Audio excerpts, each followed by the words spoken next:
अस्सलाम वालेकुम जी। शराज साहब, मुझे इस बात की खुशी है कि आज हम लाहौर पे बात करेंगे।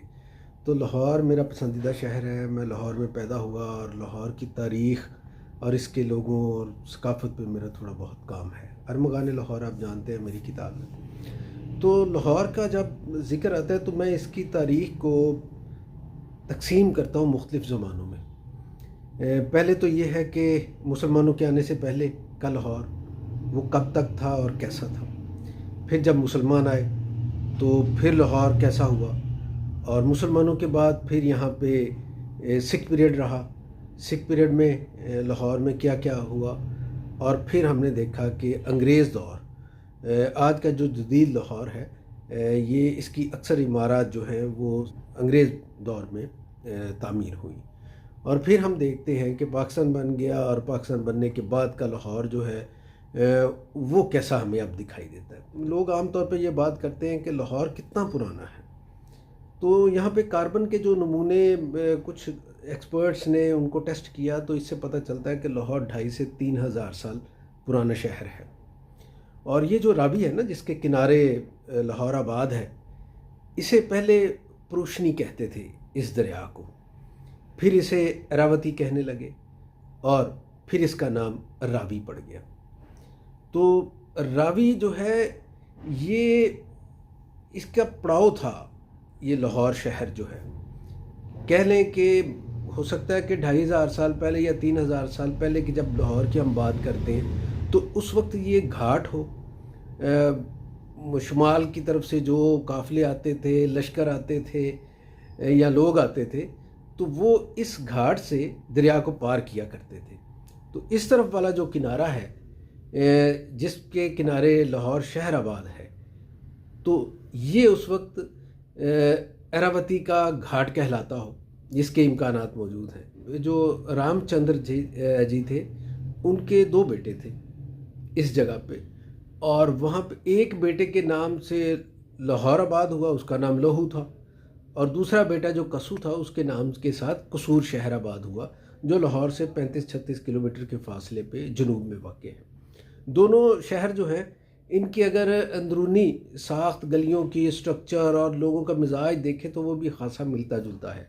लेकिन अभी हम सिर्फ लाहौर की बात कर रहे हैं। तो लाहौर जो है ये आबाद हुआ, और आबाद होने के साथ ही ये हिंदू मत का जो मरकज़ बन गया।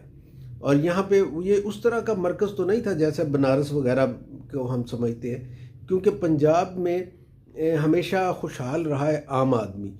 तो आम आदमी जब खुशहाल रहता तो उसे किसी मजहबी पुरोहित की, मौलवी की, पंडित की वो ज़रूरत नहीं ज़्यादा महसूस करता। तो वो बराह रास्त अपने रब के साथ जुड़ा होता है। तो यही वजह है कि पंजाब में हम देखते हैं कि जिस तरह ब्राह्मणों को पूरे हिंदुस्तान के अंदर बड़ी पजीराई हासिल थी, तो पंजाब और लाहौर में उन्हें वो वाली मरकज़ी हैसियत हासिल नहीं थी। तो लाहौर फिर भी आबादी ज़ाहिर है चूँकि हिंदू थी, तो यहाँ पे बहुत से ठाकुर द्वारे थे, मंदिर थे, और हिंदुओं की इबादत गाहें जो थीं वो थीं।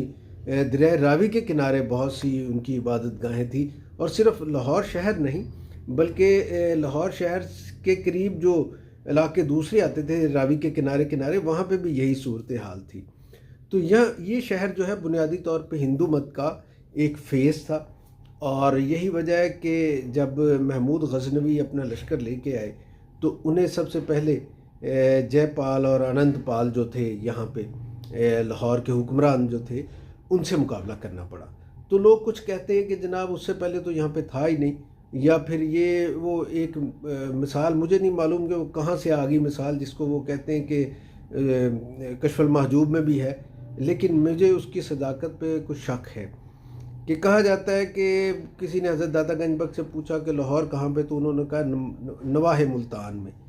मुल्तान भी यकीनन सदियों पुराना शहर है, हम इस पर कोई मुआवजा नहीं करना चाहते, लेकिन ये कुछ नाइंसाफ़ी है लाहौर के साथ। क्योंकि जब दाता गंज बख्श यहाँ पे तशरीफ़ लाए, तो वो महमूद गजनवी के बेटे मसूद गजनवी के लश्कर के साथ आए थे। तो उससे पहले महमूद गजनवी यहाँ पे आ चुके थे, और महमूद गजनवी ने जिन राजपूतों की सल्तनत का यहाँ पे जिस पे कब्ज़ा किया या फतह किया, वो सल्तनत आप समझ लें कि पेशावर तक थी। तो इतनी बड़ी रियासत जो पेशावर तक फैली हुई थी, और यहाँ से दूसरी तरफ हम समझ लें कि चले बहुत ज़्यादा आगे नहीं होगी, लेकिन आज का जो उकाड़ा, मंटगुमरी यानी साहिवाल, यहाँ के इलाके जो थे ये भी उसमें शामिल थे। तो इतनी बड़ी सल्तनत को ये तो नहीं कहा जा सकता कि वो मुल्तान की हदूद में या उसके नवाह में वाक़ है। तो लाहौर की क़दामत की हम बात कर रहे हैं। तो यूँ लाहौर जो था एक मरकज़ी शहर था यहाँ पे, और लाहौर में इब्तदाई तौर पे जो राजपूत थे ये उनका शहर था, और उन्हीं के मुनासबत से भट्टी जो कबीला है राजपूतों का, वो शहर के एक पुररौनक इलाके में था, और उसी के नाम से भाटी जो दरवाज़ा है लाहौर शहर का वो है। और लाहौर शहर के जो 12 दरवाज़े हैं उनके मुख्तलिफ नाम हैं, जिसका रुख जिस शहर की तरफ था उस मुनासबत से उस दरवाज़े का नाम रख दिया, या मकामी कोई रवायत थी तो उस हिसाब से उसका नाम रख दिया। मसलन टकसाल जहाँ पे था उसे टकसाली दरवाज़ा कह दिया गया, जिसका रुख कश्मीर की तरफ था उसको कश्मीरी दरवाज़ा कह दिया, और जिसका रुख दिल्ली की तरफ था उसे दिल्ली दरवाज़ा कह दिया। और इसी तरह से लोहारी दरवाज़ा या लाहौरी दरवाज़ा जो है, इस पे भी पंडित भोलानाथ जो है, जिन्होंने 1930 में पंजाबी के अंदर लाहौर की तारीख़ पे किताब लिखी, उनका ये ख्याल है कि लाहौरी दरवाज़ा जो है इसके सामने एक कदीम लाहौर शहर था, और इसी वजह से इसका नाम लाहौरी दरवाज़ा है। क्योंकि जब यहाँ पे महमूद गज़नवी या मसूद गज़नवी के लश्कर आए तो लाहौर एक सिविलाइज्ड शहर था। ठीक है, वो हिंदू मत का था लेकिन सिविलाइज्ड था, और यहाँ पे बड़े बाकमाल लोग जो थे वो इस शहर में रहते थे, और यहाँ के लोगों की फ़नो हर्ब की अपनी खसूसियात थी, क्वालिटीज़ थी, और इन्हें इन क्वालिटीज़ की वजह से पूरे हिंदुस्तान में जाना जाता था। जब यहाँ पे मुसलमान आए तो उनके साथ बहुत से दरवेश, मुबल्लग और अहले इल्म भी यहाँ पे आए। उसी ज़माने में हज़रत दाता गंज बख्श अली हजवेरी आए यहाँ पे, और फिर उनके आगे अकीदतमंद यहाँ पे पैदा हुए, एक हल्का बना, उनकी तबलीग हुई, बहुत से लोग यहाँ मुकामी जो थे वो मुसलमान हुए। तो लाहौर में मुसलमानों की आबादी यूँ बढ़ने लगी, लेकिन ये ज़्यादातर वही लोग हैं जो लाहौर के मकामी थे। जो बाहर से आए थे लोग यकीनन उनमें भी कुछ तादाद होगी जो यहाँ पे सेटल हो गए, लेकिन उनकी तादाद बहुत कम है। मुझे किसी ने पूछा कि लाहौर कदीम तरीन खालिस लाहौरी जो है वो कोई बता सकता है कि लाहौर में कौन सा ख़ानदान है? तो मैंने अंदाज़ा किया कि जो हज़रत दाता गंज बख्श के मज़ार के मतवल्ली ख़ानदान है, ये उसी 1000 साल से ये ख़ानदान मौजूद है। तो इन्हें फ़िलहाल मैं यही कह सकता हूँ कि ये पुराने लोग हैं, वरना लाहौर में ऐसे ही होता रहा, ये शहर उजड़ता रहा, आबाद होता रहा। मतलब जब यहाँ पे बाबर आया लगभग 1500 साल पहले, तो उसने महमूद गज़नवी यही की तरह ये हुक्म दिया कि मुझे शहर में कोई दीवार नज़र नहीं आनी चाहिए। तो महमूद गज़नवी ने भी यही कहा था। पूरा शहर जो है बाबर के दौर में भी गिरा दिया गया। यही वजह कि हमें आज के लाहौर में 500-600 साल पहले की कोई इमारत नज़र नहीं आती। बाबर के बाद के ज़माने की इमारतें ही नज़र आती हैं हमें, उससे पहले की इमारतें हमें नज़र नहीं आती। कला जो है ये कच्चा कला था, अब वो अकबर ने इसे पुख्ता किया। तो इसी कला के कुछ मकामात की खुदाई के बाद ही माहिरीन ने अंदाज़ा किया कि ये 2.5 से 3 हज़ार साल पहले का शहर है, और ये एक टिब्बे पे था, एक ऊंचे माउंट पे था। तो ये लाहौर के मुसलमानों के दौर में फिर ये बहुत से हम देखते हैं कि उस वक्त के आसार में मसाजिद हैं, मकाबर हैं, मकबरे, कब्रिस्तान हैं, बहुत सी शख्सियात जो हैं बुज़ुर्ग, उनकी यादगारें हैं। और फिर हमें कुछ बादशाहों के भी यहाँ पे मकबरे और बागात नज़र आते हैं। ये मुसलमानों के टाइम का है। यहाँ पे शालीमार बाग, बादशाही मस्जिद, शाही किला, और फिर हज़रत दाता गंज बख्श अली हजवेरी का मज़ार, और फिर अयाज़ का मकबरा है जो महमूद गज़नवी के दस्ते राज थे, अयाज़ और गवर्नर थे यहाँ पे, उनका है। और फिर हमें यहाँ पे कुतुबुद्दीन ऐबक का अनारकलीम के अंदर मज़ार नज़र आता है। फिर इसके अलावा भी बहुत सी ऐसी जगह है, ऐसे मदरसे हैं जो मुसलमानों के दौर के थे यहाँ पे। लेकिन इसके बाद एक टाइम ये आया कि लाहौर ने बहुत कत्लो गारत देखी, मुसलसल हमले देखे। जब मुसलमानों की सल्तनत कमज़ोर हो गई और अफ़गानिस्तान से जो सरदार थे, जिन्हें मामूली सरदार मैं कहता हूँ, वो आना शुरू हुए और यहाँ से लूट मार करते थे और फिर दौलत अपनी बढ़ाते थे। फिर अफ़गानिस्तान में भी उन्होंने ताकत पकड़ी, और अफ़गानिस्तान से ये उनका सिलसिला बार बार चलता रहा। ये उस वक्त तक सिलसिला रहा जब तक यहाँ पे महाराजा रंजीत सिंह की हुकूमत कायम ना हुई। महाराजा रंजीत सिंह ने आके यहाँ पे एक मुस्तहकम निज़ाम दिया, हुकूमत कायम की और लाहौर पे जो मुसलसल हमले हो रहे थे उनको रोका। तो इस दौर में यकीनी तौर पे सिख मत जो है उसे अरूज मिला। पंजाबी ज़ुबान जो थी उसकी मजहबी हैसियत तो थी, लेकिन महाराजा ने दफ्तरी ज़ुबान जो थी वो फ़ारसी ही रखी। उन्होंने उसे तब्दील नहीं किया, उसे वहाँ पे पंजाबी नहीं बनाया, लेकिन बोलचाल के अंदर पंजाबी ज़ुबान की तरवीज हुई और हौसला अफजाई की गई। इसी तरह से बहुत से लोग ये कहते हैं कि उस दौर के अंदर मुसलमानों की जो इमारत थी उनको नुकसान पहुंचा, यकीनन पहुंचा। जहाँ पे मुसलमानों के मकबरे थे उसमें पत्थर लगा था, महल थे, कीमती पत्थर वो उखाड़ा गया, जवाहरात जो थे लगे कहीं वो उखाड़े गए और हर कीमती चीज़ को हथियाया गया और उस पर ज़ाहिर है एक फ़ातह के तौर पे वो जैसा चाहते वो सलूक उन्होंने किया। और बहुत से जो मुस्लिम मकामात थे उनकी बेहुरमती भी हुई।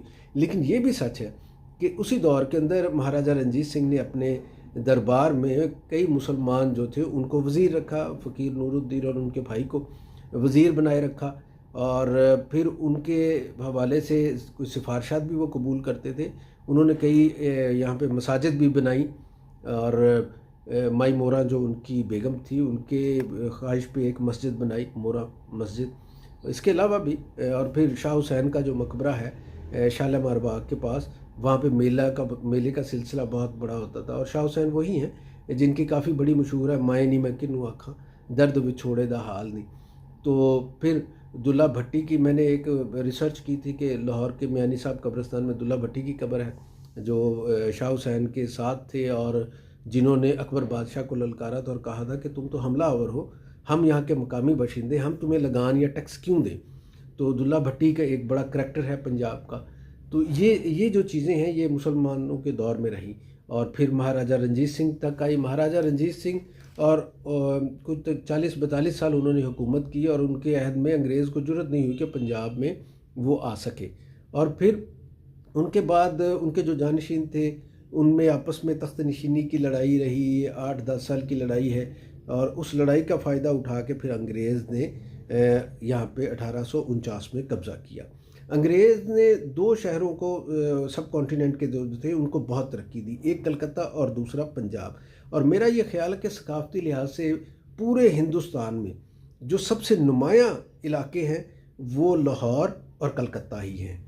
आज भी अगर मौसीकी जो फिल्मों में इंडिया की फिल्में हों या पाकिस्तान की फिल्में उनमें अगर देखा जाए तो या तो पंजाबी म्यूज़िक है और या फिर बंगाली म्यूज़िक, इसी तरह हदायतकारी में और इसी तरह से कल्चर के एतबार से डोमिनेंट करते हैं। बाकी भी कल्चर काबिल एहतराम है, सारा कुछ है वहाँ पे, लेकिन ये डोमिनेंट है यहाँ पे।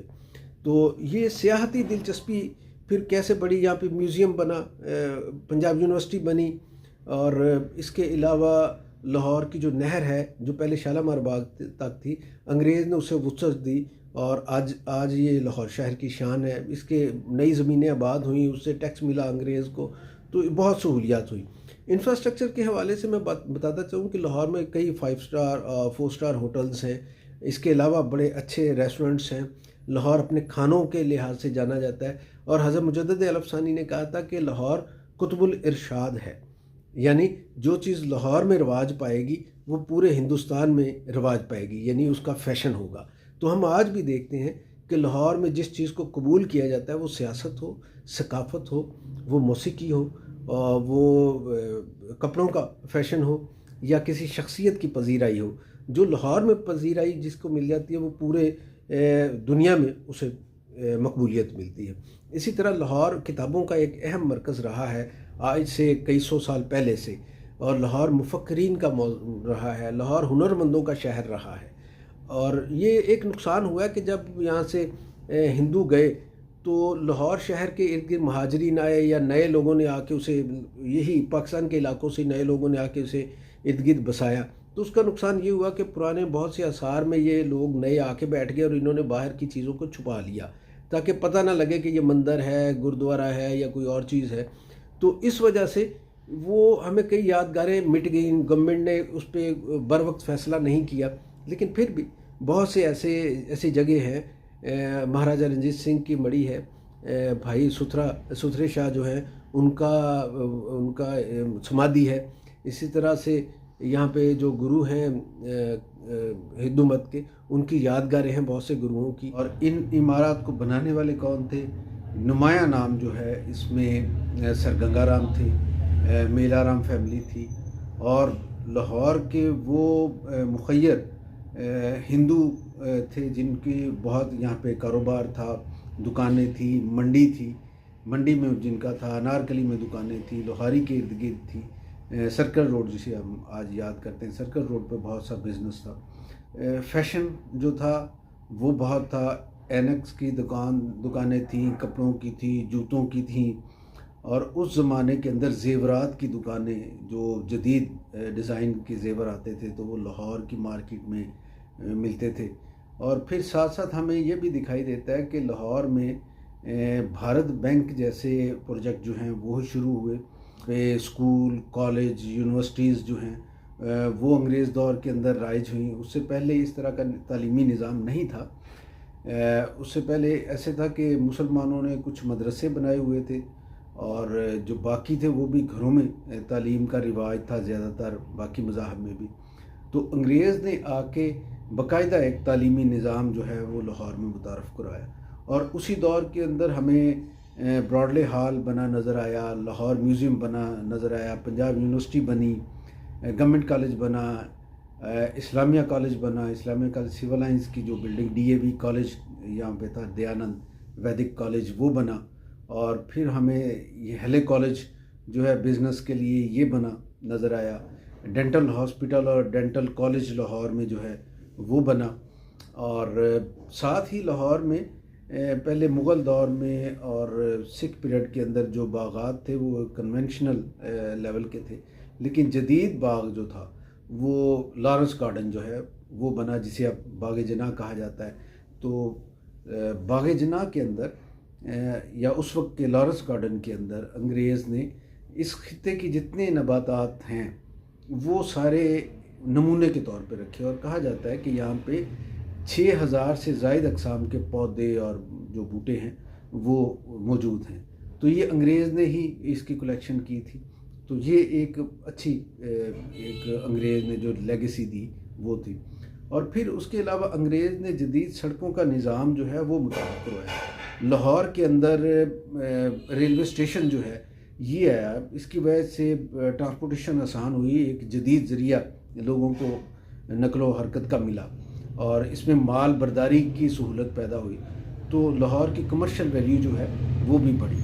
आज़ादी के बाद फौरी तौर पे ये हुआ कि जो हिंदू आबादी है, जैसे हमने पहले जिक्र किया कि कारोबार ज़्यादा उनके पास था, तो आज़ादी के बाद वो हिंदुस्तान चले गए, और हिंदुस्तान से मुसलमान महाजरीन की बहुत बड़ी तादाद यहाँ पे आ गई। और ज़्यादातर ये वो लोग थे जिन्होंने यहाँ पे आके सर छुपाने के लिए जगह नहीं मिली तो उन्होंने मतरूका जो अमलाक थी वहाँ पे रिहाइश इख्तियार कर ली। बहुत सी तारीख़ी जगह थी, मंदिर और गुरुद्वारों के अलावा भी, जिनकी बहुत सदियों की तारीख़ी हैसियत थी। तो इन महाजरीन को सर छुपाने के लिए जगह चाहिए थी तो वो वहाँ पे आ गए। और यूँ हमें दिखाई ये देता है कि गवर्नमेंट ने भी तरद्दुद नहीं किया इनसे वो जगह खाली कराने की, और अब वो जगह लापता हो चुकी हैं। अब उनका सुराग नहीं मिलता, कोई बताने वाला भी नहीं है। गलियों के भी नाम तब्दील कर दिए गए, इलाकों के नाम तब्दील कर दिए गए। तो ये एक दिक्कत हुई, और उस दिक्कत के साथ ये क्लेम का सिलसिला शुरू हुआ, ज़मीनों पे कब्ज़े, प्रॉपर्टीज़ पे कब्ज़े। ये पाकिस्तान बनने के बाद की जो चीज़ें हैं, ट्रैफिक का इज़्दिहाम हुआ। और अब का लाहौर जो है वो हम देखते हैं कि यहाँ पे मॉडर्न तो है लाहौर, लेकिन इसमें बहुत सी ऐसी चीज़ें आ गई हैं जिन्होंने लाहौर का हुस्न, इसकी सकाफ़त, इसका आर्ट से मोहब्बत, इसकी इल्मी हैसियत, और पूरी दुनिया में जो फ़ैशन के हवाले से इसका नाम था उसको मुतासर किया है। आज़ादी के बाद जैसे मैंने बताया कि महाजरीन आए और लाहौर की आबादी बेहंगम तरीके से बढ़ने लगी, और लाहौर के इर्द गिर्द के जो बाकी इलाके थे वहाँ के भी लोग रोज़गार के लिए इसी शहर की तरफ आने लगे। ये उस वक्त पाकिस्तान का सबसे बड़ा शहर था, कारोबार के लिहाज से, आबादी के लिहाज से। तो यहाँ पे जब लोगों का इज़्दिहाम हुआ तो फिर इस गवर्नमेंट को चाहिए था कुछ प्लानिंग करते। टाउन प्लानिंग नहीं हुई, और लोगों ने कच्चे पक्के इलाके काट के, गलियाँ काट के वो टाउन बना लिए, या अपने नाम से कोई कोर्ट बना लिया। और फिर यहाँ पे लाहौर के इर्द गिर्द के जो देहात थे वो बड़ी तारीख़ी हैसियत रखते थे, लेकिन उसका भी किसी ने ख्याल नहीं किया, वहाँ के आसार का ख्याल नहीं किया। तो कुछ वो जो आसार हैं वो मैंने अपनी किताब में रिकॉर्ड करने की कोशिश की है। ये मेरी किताब है अरमगान लाहौर, और ये इसके कुछ हैं पेजेस। तो इसमें मैंने कुछ वो जो देहात हैं लाहौर के इर्द गिर्द उनका भी जिक्र किया है। मेरे अलावा भी कुछ लोगों ने लाहौर के इर्द गिर्द के देहात पे काम किया है और वो डॉक्यूमेंट हो चुका है, लेकिन जब तक हम ये काम करते उससे पहले वो आसार काफ़ी मिट गए हैं। तो जैसे कोट लखपत का बड़ा मशहूर कस्बा था, तो राय लखपत के नाम से। तो ये कस्बा जो है वहाँ पे जब मैं काम कर रहा था तो मुझे मालूम हुआ कि वहाँ पे एक कलई वाली मस्जिद है, और वहाँ पे जो लोग जिन्होंने जगह ख़रीदी, अपने घर बनाने शुरू किए, तो खुदाई के दौरान उन्हें ईंटें भी मिली। ये कुछ ज़्यादा पुरानी बात नहीं, ये 30-35 साल पहले की बात है। तो वहाँ से ये भी हुआ। इसी तरह अमर सिद्धू गाँव है, डिफेंस के अंदर चढ़न गांव है। ये सारे कदीमी देहात हैं, 800 साल पुराने, 600 साल पुराने। इसी तरह टाउनशिप कॉलेज रोड के पास गांव है एक बीड़, तो ये बड़ा तारीख़ी गांव है। यहाँ पे पंडित मोतीलाल नेहरू जो थे, जो जवाहरलाल नेहरू के वालिद थे, ये उनके ससुराल की यहाँ पे एग्रीकल्चर लैंड्स थी इस गांव के अंदर। तो ये आसार थे, इनको महफूज करने की ज़रूरत थी, लेकिन नहीं किया गया। बहरहाल अब पाकिस्तान बनने के बाद हमें एक पीरियड तो ये नज़र आता है कि लोगों को होश नहीं था किसी चीज़ को संभालने का, उनके अपने मसाइल थे माशी और सेटलमेंट के। तो वो पीरियड जो आप कह लें कि अयूब खान के दौर तक का वो पीरियड था। भुट्टो साहब के दौर में लोगों को जब घर नहीं मिले तो उन्होंने सरकारी अराजी पे कब्ज़े करके तो कच्ची आबादियाँ बना ली। फिर उसके बाद भुट्टो साहब ही के दौर में कुछ टाउन प्लानिंग जो कनाडा के ताउन से हुई, तो टाउनशिप, ग्रीन टाउन, ये इलाके बन गए। और भुट्टो साहब के दौर के फ़ौरन बाद फिर जौहर टाउन बना और बाकी इलाके डिज़ाइन हुए, तो लाहौर फैलता चला गया। और जब तक ये आया बेनज़ीर भुट्टो और नवाज शरीफ का वक्त, तो फिर बहरिया टाउन बना और बहरिया टाउन बहुत एक्सपेंड किया। उससे पहले फ़ौरन आज़ादी के बाद जो अच्छा इलाके दो बने, गुलबर्ग और समनाबाद, ये 50s में ये इलाके बने और बहुत डेवलप हुए। और यहाँ पे अदाकार रहते थे, कारोबारी लोग रहते थे, और समाजी और सियासी तौर पे जिनकी पहचान थी वो लोग इन इलाकों में रहने लगे। तो अब नए लाहौर के अंदर चीज़ें आ गई। लेकिन एक बात हुई कि जब दौलत आई, जब लाहौर फैला, तो इसकी सड़कों की गुंजाइश कम हो गई। तो चौधरी परवेज़ इलाही का जब वक्त आया तो उन्होंने लाहौर में नहर के अंदर, नहर की सड़क जो है वहाँ पे अंडरपासेस बनाए। उन अंडरपासेस ने बड़ा सहूलत पैदा की। फिर उन्होंने 112 का जो यानी फौरी तौर पे हादसे की शक्ल में जहाँ पे एक मददगार इदारा वो बनाया, उसका बड़ा फ़ायदा हुआ लोगों को। फिर एजुकेशन की कुछ रिफॉर्म्स आई। इसके अलावा भी उन्होंने किसानों के लिए बहुत कुछ किया। तो पढ़ा लिखा पंजाब उनका एक एजुकेशन का प्रोग्राम था, वो हुआ। तो फिर उन्होंने ये जो तारीख़ी आसार थे कुछ वो बहाल करने की कोशिश की, लाहौर के अंदर भी और लाहौर के बाहर भी। करतार सिंह का जो करतारपुर का इलाका है, पहली दफ़ा उन्होंने ही वहाँ पे गुरु नानक जी की जो मड़ी थी उसको साफ़ किया और उसे नए सिरे से कुछ बेहतर शक्ल उसे दी। परवेज़ इलाही के बाद फिर दोबारा हमें दिखाई देता है मुस्लिम लीग नवाज़ का ज़माना आया। मुस्लिम लीग नवाज़ ने कोशिश की सड़कों को दोबारा एक्सपेंड करने की, कुछ नया ट्रांसपोर्ट सिस्टम लाने की, लेकिन पब्लिक ट्रांसपोर्ट के हवाले से सिवाय मेट्रो बस और मेट्रो ट्रेन के कोई काबिल ज़िक्र लाहौर में प्रोजेक्ट वो नहीं ला सके। और ये दोनों प्रोजेक्ट भी इस वक्त खसारे में चल रहे हैं। लाहौर के ये दो रूट्स हैं जहाँ पे ये ट्रांसपोर्ट अवेलेबल है, बाकी में लाहौर बहुत चूँकि फैल चुका है तो इसके बाकी इलाकों में कहीं पे भी पब्लिक ट्रांसपोर्ट नहीं, लोग प्राइवेट ट्रांसपोर्ट इस्तेमाल करते हैं या अपनी ट्रांसपोर्ट इस्तेमाल करते हैं। तो इससे महंगा हुआ। फिर लाहौर में जो इंडस्ट्री लगने का अमल अयूब खान दौर के बाद शुरू हुआ, मियाँ नवाज शरीफ के वज़ीर आज़म के तौर पे पहला जो टाइम है वह तब भी मांगा रायवंड रोड जो है वहाँ पे इंडस्ट्री बहुत लगी। लेकिन फिर उसके बाद इंडस्ट्री बंद होना शुरू हो गई लाहौर की, और लोगों का जो रोज़गार था वो मुतासर हुआ। लाहौर कोट लखपत एरियाज़ में दो बड़ी इंडस्ट्रियल जो यूनिट थे, एक पीको और दूसरी इत्तेफाक फाउंड्री, तो दोनों बंद हुई, इसका नुकसान हुआ। तो साथ साथ ये है कि हमें दिखाई देता है कि लाहौर स्पोर्ट्स के हवाले से बड़ा अहम शहर रहा। यहाँ पे गज़ाफ़ी स्टेडियम है, यहाँ पे मीनार पाकिस्तान का जो ग्राउंड है वहाँ पे क्रिकेट के बहुत प्लेयर्स पैदा हुए। फिर वहाँ पे national sports and training coaching centre है गज़ाफ़ी स्टेडियम के साथ, जहाँ पे ट्रैक था एथलेटिक्स के लिए और बाकी चीज़ों के लिए, पहलवानी के लिए वहाँ पे होती थी, बास्केटबॉल का कोर्ट था, टेनिस का कोर्ट था। तो ये सारी सहूलतें थी और यहाँ से एक और हॉकी की सहूलियात थी। यहाँ पे एक ज़माने में बड़े प्लेयर पैदा हुए। अब भी खैर लाहौर में स्पोर्ट्स के हवाले से बड़ा टैलेंट है, लेकिन वो पहले वाली बात और इतनी आबादी बढ़ने के बाद जो बढ़ना चाहिए था वो कम हुई। जौहर टाउन में गवर्नमेंट ने कुछ फैसिलिटीज़ दी हैं, लेकिन उसे उस तरह से अभी वो कारआमद नहीं बनाया, जैसा गवर्नमेंट को दरपेश है माली मुश्किलात उसमें, और इस वजह से थोड़ा सा वहाँ पे उन्होंने प्राइवेटाइज कुछ फैसिलिटीज़ वहाँ पे की हैं। तो ये लाहौर था आज का। और हमने देखा कि एक ऐसा शहर जो हज़ारों 2,500-3 हज़ार साल से है, और इसने कई राजे देखे, फिर गैर मुल्की हमला आवर देखे, मुस्लिम दौर देखा, और सिख पीरियड देखा, अंग्रेज़ पीरियड देखा, और अब आज़ादी के बाद हम देख रहे हैं इस लाहौर को।